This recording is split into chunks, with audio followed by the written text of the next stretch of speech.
Saudari-saudariku yang terkasih dalam Yesus Kristus, salam sejahtera untuk kita semua. Puji dan syukur kita ucapkan kepada Tuhan Yang Maha Kuasa, sebab dan penuh kasih darinya kita bisa mendapat kesempatan untuk bertemu pada saat ini. Dan juga saya berterima kasih atas kesempatan yang diberikan kepada saya untuk memberikan sedikit pendalaman iman. Tema renungan kita pada saat ini adalah jangan takut berkata jujur. Ada pernyataan dari Fred Rogers. Roger berkata, kejujuran seringkali sangat sulit. Kebenaran seringkali menyakitkan. Tetapi kebebasan dapat dibawanya layak untuk dicoba. Perkataan ini menyadarkan kita bahwa sangat sulit kita mengatakan yang sejujurnya. Akan tetapi, dengan kejujuran itulah kita mendapat kebebasan. Hal ini juga mewakilkan kita dengan tindakan kita yang sulit untuk dikatakan dengan jujur. Dikarenakan adanya ketakutan dalam diri kita untuk mengatakan hal yang benar. Biasanya kita takut karena kita akan menerima resiko dari hal yang kita perbuat. Kisah Stefanus merupakan contoh nyata. Ia dikenal sebagai orang yang saleh dan dipenuhi Roh Kudus, dan juga mendapat karunia dari Allah untuk melakukan mujizat-mujizat dalam karyanya. Stefanus juga adalah orang yang berhikmat, terlepas dari tanda-tanda ajaib yang dilakukannya. Stefanus telah menunjukkan hal tersebut dengan kisahnya yang berdebat dengan beberapa anggota jemaat libertin, orang Yahudi dari Kilikia dan juga dari Asia. Dalam perdebatan tersebut, Stefanus memenangkan argumen dengan para anggota jemaat itu, dikarenakan keberaniannya dalam mengatakan argumennya. Dalam mengatakan argumennya, Stefanus menutupi rasa malu, karena para anggota jemaat itu menyebarkan fitnah dan hasutan bahwa Stefanus telah menghujat Musa dan Allah. Stefanus dituding mereka bahwa Stefanus telah melakukan penodaan agama. Dengan Stefanus harus diseret ke Mahkamah Agung, Mahkamah Agama, untuk diadili karena difitnah itu.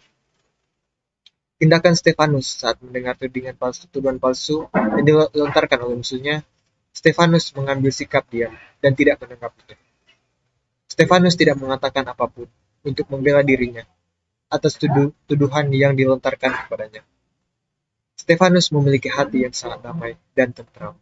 Stefanus tidak memiliki rasa takut dan kekhawatiran sama sekali yang terlihat di wajahnya.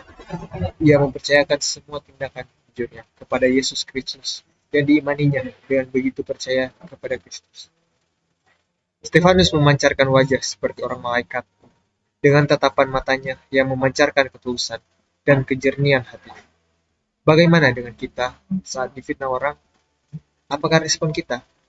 Marah, panik, takut, atau gelisah? Mungkin kita pada saat difitnah, mungkin kita akan sangat tidak terima dan marah. Atau mungkin sebaliknya, akan menuntunnya dan menentangnya. Dengan keadaan Stefanus yang menyerahkan segalanya kepada Tuhan, sebab ia yakin Allah menyertai dalam hal itu.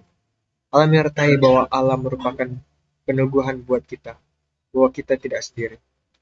Penyertaannya menjadi kita mengalami pertolongan, keselamatan di tengah bahaya, bahkan mengalami mujizatnya. Allah menyertai kita dalam semua segi dan sisi dalam kehidupan kita. Jangan takut. Teruslah memberikan firman dan jangan diam, karena Allah menyertai juga merupakan pesan bagi gereja untuk masa kini di tengah-tengah krisis. Situasi yang makin kelam untuk bertindak dan menyuarakan kebenaran Injil Yesus Kristus. Sampai pada perubahan, bahkan revival itu terjadi dalam generasi ini. Nah, begitulah pemahaman yang kita ambil dari kisah Stefanus ini. Akhirnya kita dapat belajar dari Stefanus untuk tenang dalam menghadapi semua masalah dan tetap tenang dalam menghadapi masalah tersebut. Kita bisa menyerahkan sepenuhnya kepada Allah karena dengan rahmat dan karunia-Nya kita akan mendapat kebebasan dari kejujuran yang kita lakukan. Dari Stefanus kita dapat belajar bahwa jika pasrah dan berserah kepada Allah, itu adalah jalan yang terbaik. Sekian dari pemilih saya mengucapkan terima kasih. Berkat Allah.